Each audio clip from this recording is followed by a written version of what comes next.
high school I teach at, and that she's a big senior at. So this last spring break, a month ago, we got to go to Poland, okay? So I'm going to share some thoughts, she's going to share some thoughts, and then feel free to ask us questions afterwards, obviously. It's not time myself, so. Okay.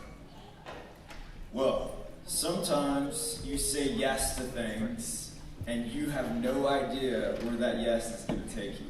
So about a year ago, I said yes to being the sponsor to the senior class at Maranatha, and I had no idea it was going to eventually take me to Poland with Eden here. We thought Maranatha has traditionally gone on cruises for spring break. The new principal said, we're not going to do that anymore. We're going to go on mission. So you'd think everybody was super excited about that, but you get used to what you get used to, right? So it was a little bit of a journey to get there, but it was a wonderful trip. The world is a big world. How many of you, anybody had a chance to go to Poland before? A few people. Do you remember how old you were when you realized our world is so vast and there's so many people living on this planet, and it's just so much is happening and so much has happened. So we just also wanted to really give you guys thanks for your prayers, because this was a really special trip. So wanted to give you a couple highlights. George Santayana famously said, "Those who cannot remember the past are condemned to repeat it." Those who cannot remember the past are condemned to repeat it. In the United States, it feels like sometimes last week was a long time ago. But when we were in Poland, I felt immersed in the history of Europe. You could feel World War II so close. I talked to my first person. I met somebody and became a friend that was under communism until he was 20.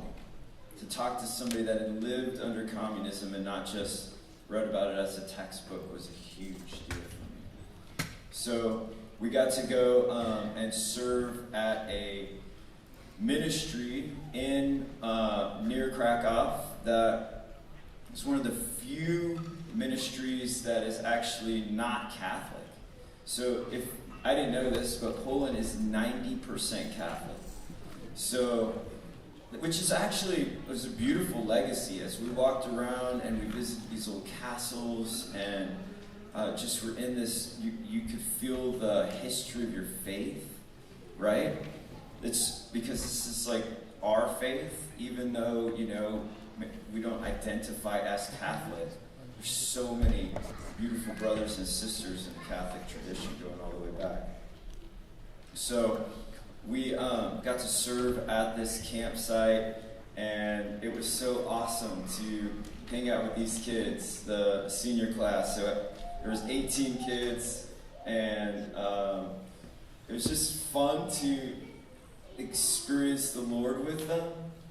I can remember one bicycle ride I had with one of the guys, and he was just giving me all these reflections, and I felt like he's 18, but he felt like he was 40 for like 10 minutes. I felt like I was talking to one of my friends. He's like, "Mr. Carter, where has the reverence gone in our faith?" We were talking about all the crucifixes we saw, and the tradition I came from as a child, as a young person, made fun of that tradition, actually. He's not on the cross anymore. Why are they representing him that way? And as I was there in Poland, I realized they weren't saying that he's on the cross anymore. They're saying we need to remember the cross. So it was really, really powerful. I'll let Eden share some reflections as well.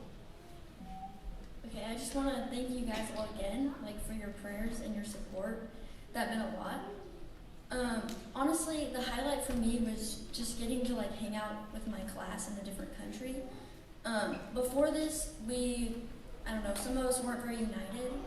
As you can see, half of us went to Poland, half of us went on the cruise.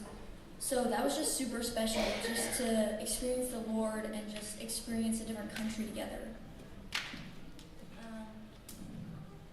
Another thing that was really powerful was the worship there. We went to this youth group, and they were like really on fire for the Lord, and they were super friendly. And they were worshiping in Polish, and we would sing in English. But it didn't even matter because we were all worshiping the Lord, and that united us. And it just felt like a taste of what's to come, like every nation, tribe, language, like worshiping together. And I just remember like crying in worship because I was like, it was just so surreal. We also went to Auschwitz, and that was, there's no words for that. As you all know, like, I mean, it was just terrible. And yeah, I think everyone needs to go at least once in their life. There was this one room we went into that just had this like mound of hair, like of the victims, and the Nazis would save it and they would like make fabric out of it. And I just remember going into that room, and ever since we went in that, like, we would walk around and I just couldn't stop crying because I was like, these people just suffered and we're already forgetting. It's not even 100 years ago and we're already forgetting. And I feel like it's important as a reminder, like, we can't forget what happened there. And also, me and my dad had an opportunity to meet a Holocaust survivor, Sonia Warshawski, a week before we left, which is kind of crazy timing. And I was walking around on the land and I was like, she was here. Like, sometimes history feels far away or kind of distant, but when you meet someone who was a part of that history, it makes it more real. And just to think that she was younger than me and she was she was in Auschwitz. So, yeah, that was kind of crazy. But. Thank you. Yeah, so overall, my reflections as I was walking around Poland, cobblestones and architecture and beauty, is that we have to remember that memory, cultural memory, our own personal memory, the passing on of memory, the passing on of history. The scriptures themselves are in many ways a history book, right? We're fellowshipping with God through not just our own personal experiences, but what's been passed on to us. And so the memory and making sure that these memories are living in our conscious experience is a huge deal. One of the things also just to be in Poland was to see the power of Hitler's quote-unquote gospel to a message that was so unifying to his people that it brought so much power and influence, and the world itself was just so close. We sometimes forget, right, just how close the world was to being under the domination of Nazism, save the grace of God. So one last thing that the Lord helped me remember. Sometimes, I don't know about you guys, you can get weary, right? You get weary in what you're doing. And it can feel like, I need a reminder of why I'm doing what I do every day. Anybody feel that way, ever? Or is it just like,